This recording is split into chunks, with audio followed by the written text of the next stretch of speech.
नमस्ते आप सभी को। आज हम लोग डिस्कस करेंगे पास्ट ईयर क्वेश्चन बैंक के बारे में, जो ज्योग्राफी ऑप्शनल का पास्ट ईयर क्वेश्चन बैंक है। तो पहला क्वेश्चन है हम लोग का कि कौन कौन सा बुक आता है पास्ट ईयर में। देखिए ये दो बुक आता है, एक न्यू विशाल पब्लिकेशन का और एक है केबीसी नैनो का, और एक बुक ये भी है, इसको हम लोग थोड़ी देर बाद देखेंगे। देखिए इस बुक में है क्या, इस दोनों बुक में तो इसमें क्वेश्चन दिया हुआ है आपको 1986 से लेकर के 2018, मतलब नया एडिशन में 2020 तक दिया हुआ है। और इसमें भी वही चीज़ दिया हुआ है 1986 से लेकर के 2018 तक का। देखिए इसमें सबसे पहले इसका अरेंजमेंट देख लीजिए। पहले तो कंटेंट दिया हुआ है, फिर आपका सिलेबस, और फिर आपका जियोमोर्फोलॉजी में जिस तरह से सिलेबस है आपका अरेंज किया हुआ है, जियोमोर्फोलॉजी, क्लाइमेटोलॉजी, ओशनोग्राफी, बायोजियोग्राफी, फिर इंडियन ज्योग्राफी पार्ट, इसी तरह से। तो इसके अकॉर्डिंग जो जियोमोर्फोलॉजी है उसके अंदर जो अभी तक पास्ट में क्वेश्चन पूछा हुआ है वो जियोमोर्फोलॉजी के अंदर दिया हुआ है। फिर क्लाइमेटोलॉजी के अंदर जो क्वेश्चन पूछा हुआ उसके अंदर वो दिया हुआ है। जैसे जियोमोर्फोलॉजी है उसके अंदर जियोमोर्फोलॉजी का क्वेश्चन दिया हुआ है, फिर क्लाइमेटोलॉजी है तो उसके अंदर क्लाइमेटोलॉजी का क्वेश्चन दिया हुआ है। इसी तरह से आगे भी दिया हुआ है। फिर यहाँ से स्टार्ट हो जाता है आपका इंडियन ज्योग्राफी, यहाँ से इंडियन ज्योग्राफी के बारे में दिया हुआ है। इसके अलावा इंडियन ज्योग्राफी जो फिनिश हो जाता है उसके बाद आपको यहाँ से मैप वाला दिया हुआ क्वेश्चन, जो पास्ट में जो मैप बेस्ड क्वेश्चन पूछा हुआ वो है। और बाद में यहाँ से जो पास्ट में जो क्वेश्चन पूछा हुआ उसके एग्जैक्टली क्वेश्चन दिया हुआ 1985 में जो क्वेश्चन पूछा हुआ था पेपर 1 पेपर 2 वो एग्जैक्टली दिया हुआ है। इसी तरह से जो ये बुक है आपका केबीसी नैनो का, वो बुक भी एग्जैक्टली एकदम सेम मैनर में जो इसमें अरेंजमेंट है वही सेम इसमें भी अरेंजमेंट है। देखिए इसमें भी वही सेम दिया हुआ है आपको, तो कंटेंट, फिर सिलेबस, फिर टॉपिक वाइज आपका इसमें बटा हुआ है क्वेश्चन सब।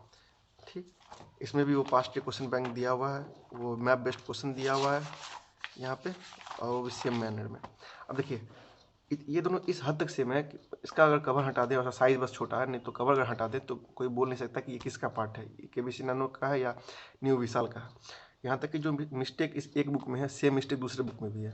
एग्जाम्पल के लिए देखिए, एक मिस्टेक है अपना जियोमोर्फोलॉजी में क्वेश्चन नंबर 36। ये देखिए पहले से मार्क करके रखे हुए थे, give a brief account of the principal land biomes and their latitudinal distribution. ये क्वेश्चन नंबर 36 में है, ये पार्ट है अपना बायोजियोग्राफी का, बट यहाँ दिया हुआ जियोमोर्फोलॉजी में। अब देखिए सेम क्वेश्चन आपको मिल जाएगा इसमें भी, जियोमोर्फोलॉजी उसके अंदर है क्वेश्चन नंबर 36। देखिए यहाँ 36 कि give a brief account of the principal land biomes and their latitudinal distribution. तो एग्जैक्टली सेम चीज़ है, मतलब कि मिस्टेक भी सेम है। और ये एक क्वेश्चन है, ऐसा क्वेश्चन आगे तो बहुत सारा है, पढ़िएगा तो देख लीजिए, समझ जाइएगा आप। तो अगर आपके पास ये है तो इसको लेने की जरूरत नहीं, ये है तो इसको लेने की जरूरत नहीं, एग्जैक्टली सेम क्वेश्चन है। अब नेक्स्ट क्वेश्चन है हम लोग का कि ये बुक कौन सा है, ये है क्या चीज़। तो देखिए ये भी अपना ज्योग्राफी ऑप्शनल का पास्ट एक क्वेश्चन बैंक ही है 1986 से 2020 तक का। इसमें क्या है कि इसमें चैप्टर टॉपिक एंड सब टॉपिक वाइज ट्रेंड एनालिसिस है। एक क्वेश्चन होगा, पूछ सकते हैं कि इस बुक में फिर इस बुक में क्या डिफरेंस है, इसमें भी तो टॉपिक वाइज दिया हुआ है। तो देखिए इसमें बस टॉपिक वाइज एनालिसिस है और इसमें टॉपिक एंड सब टॉपिक वाइज एनालिसिस है। मतलब क्या हुआ कि इसमें जियोमोर्फोलॉजी, क्लाइमेटोलॉजी, ओशनोग्राफी इस अकॉर्डिंग अरेंज है, और इसमें जियोमोर्फोलॉजी के अंदर जो सब टॉपिक्स है जैसे कि चैनल मोर्फोलॉजी, फिर आपका slope development, isostasy, plate tectonics, उस टाइप से इसमें अरेंज है। तो ये दोनों का डिफरेंस इस तरह का है। देखिए पहले आप देख लीजिए किस तरह से अरेंज है इसमें। ये है जियोमोर्फोलॉजी। हम लोग देखे थे इस वाले बुक में कि जियोमोर्फोलॉजी में एक साथ पूरा क्वेश्चन दिया हुआ है, बट इसमें सब टॉपिक वाइज अरेंज है। देखिए जियोमोर्फोलॉजी में factors controlling land form development, पहला जो सिलेबस का जो सब टॉपिक है वो है ये। फिर दूसरा सिलेबस का सब टॉपिक है इंडोजेनेटिक एंड एक्सोजेनेटिक फोर्सेस। ये इस तरह से आपका ये origin and evolution of earth crust, फिर ये 4, फिर ये 5th, इस तरह से पूरा आपको यहाँ तक दिया हुआ है, आपके आगे पूरा कंप्लीट सिलेबस तक। देखिए ये जो सब टॉपिक्स जितना भी है ये कोई मेरा खुद का बनाया हुआ नहीं है, ये सब कुछ सारा सब टॉपिक्स आपका जो सिलेबस के अकॉर्डिंग और 100% सिलेबस के अकॉर्डिंग है, कोई इसमें डिफरेंस नहीं है। ठीक, अब दूसरा क्वेश्चन हो सकता है कि क्या इस पीडीएफ के अलावा, ये जो बुक है इस बुक के अलावा कोई है मार्केट में पीडीएफ अवेलेबल। तो देखिए मेरे हिसाब से इतना हमको मालूम है, हम जितना अभी तक सर्च किए हैं कि कोई पीडीएफ अवेलेबल नहीं है, इस टाइप का कोई पीडीएफ अवेलेबल नहीं है। कुछ पीडीएफ अवेलेबल है जो एग्जैक्टली इसका कॉपी है, और 1 से 2 कोचिंग है जिसका इस टाइप से थोड़ा है, लेकिन उसमें कुछ प्रॉब्लम है। प्रॉब्लम ऐसा है कि एक पहला प्रॉब्लम है उसमें कि उसमें क्वेश्चन जो है वो एक अरेंज नहीं है ढंग से, मीन्स कि किसी टॉपिक का किसी टॉपिक में हैफेजार्ड मैनर में दिया हुआ है। दूसरा प्रॉब्लम है उसका कि जो सब टॉपिक्स है जैसे कि मान लीजिए ये स्लोप डेवलपमेंट टॉपिक है, फिर इरोजन सरफेस टॉपिक है, और ये अप्लाइड जियोमॉर्फोलॉजी है, जनरल मॉर्फोलॉजी है। तो इस चारों को एक साथ अरेंज करके और जो सारा क्वेश्चन है एक साथ डाल दिए हैं, फिर 2-3 को एक साथ अरेंज करके एक साथ डाल दिए हैं।